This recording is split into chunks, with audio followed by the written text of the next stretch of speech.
Well, the impact of the Erie Canal started long before the Erie Canal. You look at the history of the colonizers, the way they write their history is it was one of the best moves to help build America and that the American people had ever done. Well, you look at the Native American side of it, and it's the most devastating and betrayal acts that the government of the colonizers has done to us to obtain our land. And we still feel the effects today. They considered the Haudenosaunee New York State's Indian problem. And we view it the opposite.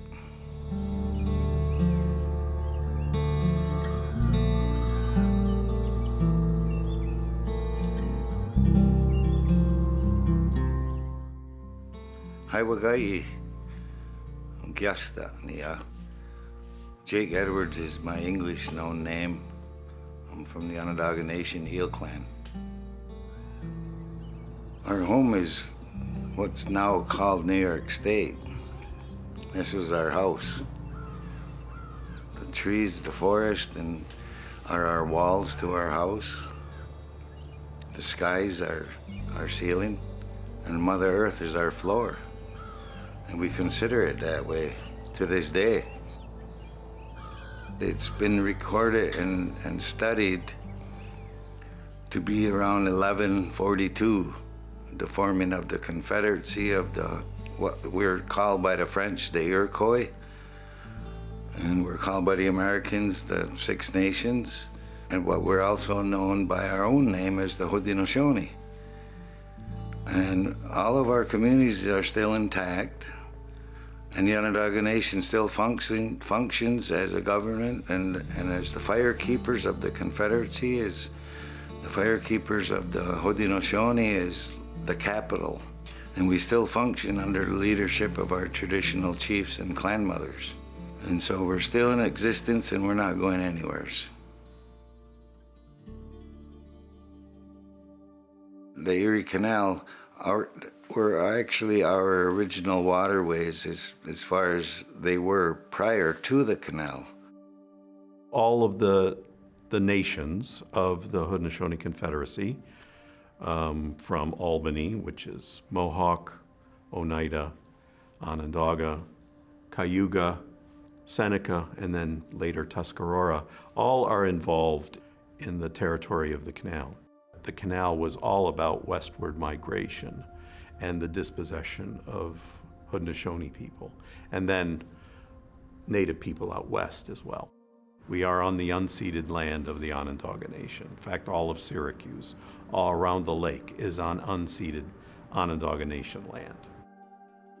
Indigenous people all over the world understand their proper relationship with the natural world, and especially water, because it is the river of life. Our bodies are comprised of water. We have this special relationship that is regenerative. We couldn't live, we couldn't produce without our association and relationship with water. I would like to go back as far as the very first treaty that was made with colonizers, who were the Dutch. And this was in 1613. It's known as the Tu-Ro Wampum. The Haudenosaunee were following the principles of peace and establishing this agreement whereby the earth is viewed as a river of life, and the Haudenosaunee would be sailing down the river in their canoe in a parallel route to the Dutch, who would be sailing in their ship. And they both would be living in respect with one another down the river of life. What the Dutch failed to understand, and future colonists that came to this land, was that the river of life entails that you live in proper relationship with the earth.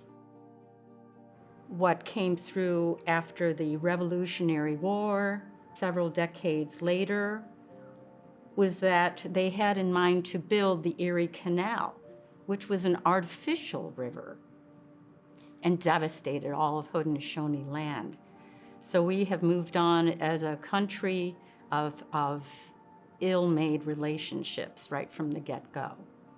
These two worldviews come into stark contrast in the canal.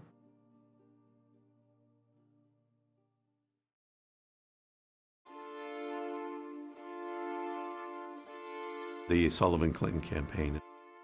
That historical moment first began with an attack at Onondaga early in the spring of 1779. The larger context is that George Washington saw that this was an opportunity right during the Revolutionary War to redirect his resources to the extermination of the Haudenosaunee. The Haudenosaunee Grand Council here at Onondaga signed a treaty in 1775 that they were going to be neutral.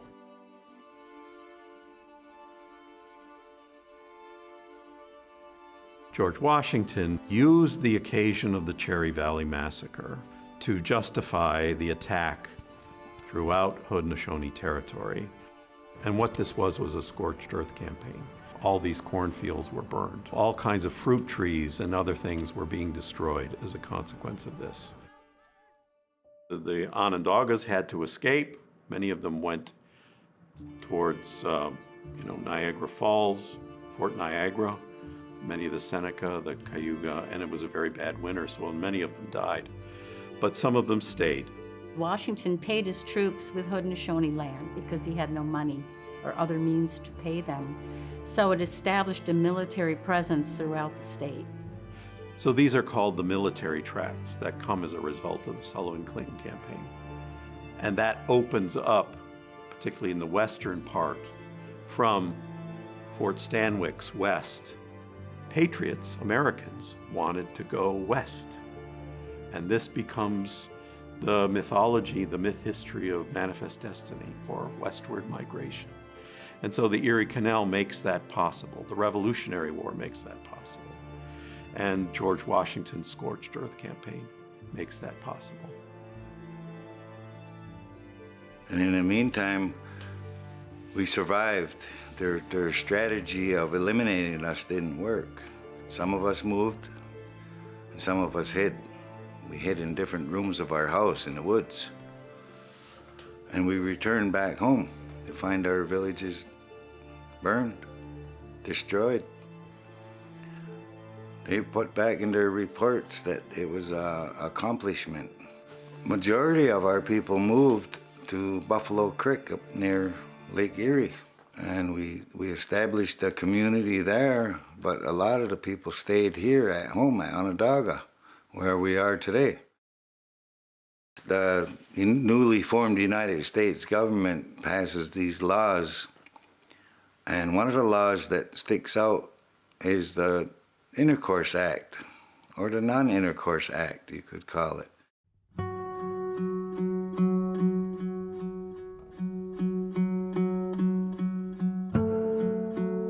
And so New York State violated federal law. They were authorizing some of our young men as signatures to treaties, what they call treaties, and buying up land from our individuals. They knew the value of our home, and so they pursued it. And they looked at it as advancing and growing America, the newly formed government.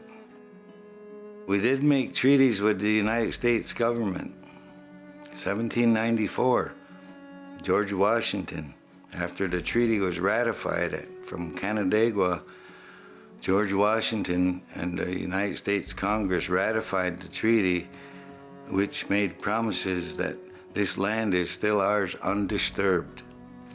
And so the treaty was violated shortly after 1794. And we're still arguing for our rights today to the land.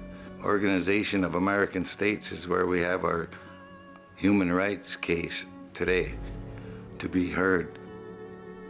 So when you talk about the prosperity of the Erie Canal, it only benefited a few and devastated many. Our original instructions are to live in peace and harmony with Mother Earth and Mother Nature. And we still do our very best that we can today as Onondagas to carry that message on so that future generations will have the abundance of good life that we know it can exist here on Mother Earth.